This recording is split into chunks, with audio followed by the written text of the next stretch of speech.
اس زمین پر اللہ کے کچھ بندے ایسے ہوتے ہیں جو اتنے قیمتی ہوتے ہیں، اللہ کے پاس ان کا مقام اتنا بلند ہوتا ہے، اگر کسی معاملے میں وہ اللہ کے نام کی قسم کھا لے، اللہ ساتویں آسمان سے ان کی قسم کی لاج رکھ کر معاملے کو ویسے ہی کر دکھاتا ہے جیسے وہ قسم کھاتے ہیں۔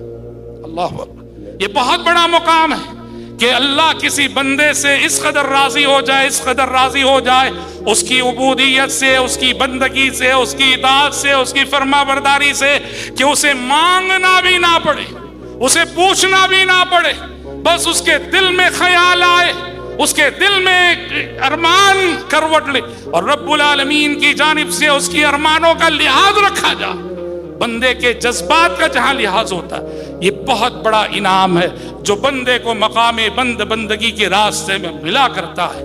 کتب احادیث میں ایک واقعہ آیا ہے، بڑا مشہور واقعہ ہے، جہاں آپ دیکھیں رب العزت جذبات کا لحاظ، مومن کے جذبات کا لحاظ کیسا ہوتا ہے، اور مومن رب کی عبادت کرتے ہوئے اس مقام تک پہنچ کیسے جاتا ہے۔ بخاری میں یہ روایت، بخاری میں ایک واقعہ، حضرت انس بن نضر رضی اللہ عنہ، انس بن مالک اور انس بن نضر اور انس بن نضر رضی اللہ عنہ کی بہن تھی، ان کا نام تھا ربیع۔ ربیع کا جھگڑا ایک عورت سے ہوا، اور ربیع نے اس عورت کو گھونسا مارا، مظلوم عورت کا دان، سامنے والی عورت کا دان ٹوٹ گیا۔ حضرت انس کی بہن کے ہاتھ سے ایک دوسری عورت کا دان ٹوٹ گیا۔ مظلوم عورت کے رشتہ دار نبی کریم صلی اللہ علیہ وسلم کی خدمت میں حاضر ہوئے، شکایت کی، کہا اللہ کے نبی، انس بن نضر کی بہن نے ہماری فلاں خاتون کا دان توڑا۔ اللہ کے نبی، ہمیں بدلہ چاہیے، ہمیں قصاص چاہیے۔ اللہ کے نبی نے انس بن نضر کو بلایا، انس بن نضر آئے، کہا کہ انس، شکایت سن رہے ہو، تمہاری بہن ربیع نے فلاں خاتون کا دان توڑا ہے، یہ لوگ اب قصاص چاہتے ہیں، بدلہ چاہتے ہیں۔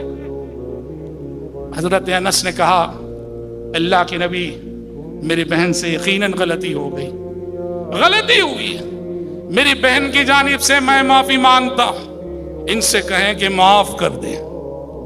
پر مظلوم عورت کے رشتہ دار معاف کرنے کے لیے تیار نہیں۔ جب دیکھا معاف کرنے کے لیے تیار نہیں، حضرت انس نے کہا اللہ کے نبی، اگر وہ معاف نہیں کرنا چاہتے ہیں، اتنی درخواست کیجئے کہ میں دانتوں کی دیت ادا کر دوں گا، دیت لے کر چھوڑ دے میری بہن۔ دیت کیا ہے؟ ایک دانت کی دیت 5 اونٹ ہے اسلام میں۔ کوئی ناحق کسی کا ایک دانت توڑے تو 5 اونٹ اسے دینے پڑیں گے، تو کہا کہ میں دیت دے دوں گا، کہیں دیت لے لے اور معاف کر دے۔ پر مظلوم عورت کے رشتہ دار معاف کر دیت لینے کے لیے بھی تیار نہیں، وہ مصر تھے قصاص پر، وہ مصر تھے قصاص پر۔ نبی کریم صلی اللہ علیہ وسلم نے کہا کتاب اللہ القصاص یا انس، اے انس، اب قصاص کے سوا کوئی راستہ نہیں، اب تمہاری بہن کا دان تو ٹوٹنا ہی ہے۔ حضرت انس نے کہا یا رسول اللہ اتکسر ثنیۃ الربیع، اے اللہ کے نبی، کیا میری بہن ربیع کا دان توڑا جائے گا آج؟ نبی نے پھر کہا کتاب اللہ القصاص یا انس، کہا کہ انس، اللہ کی کتاب کا حکم ہے قصاص کا۔ سورہ مائدہ پڑھی، اللہ نے کہا وَكَتَبْنَا عَلَيْهِمْ فِيهَا أَنَّ النَّفْسَ بِالنَّفْسِ وَالْعَيْنَ بِالْعَيْنِ وَالْأَنْفَ بِالْأَنْفِ وَالْأُذُنَ بِالْأُذُنِ وَالسِّنَّ بِالسِّنِّ وَالْجُرُوحَ قِصَاص۔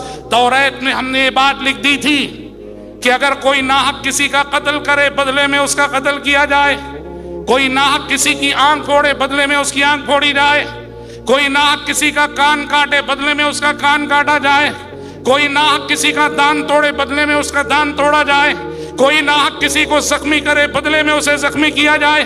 کہا کتاب اللہ القصاص یا انس، کہا کہ انس، اللہ کی کتاب کا حکم ہے کہ بدلہ لو، قصاص لو۔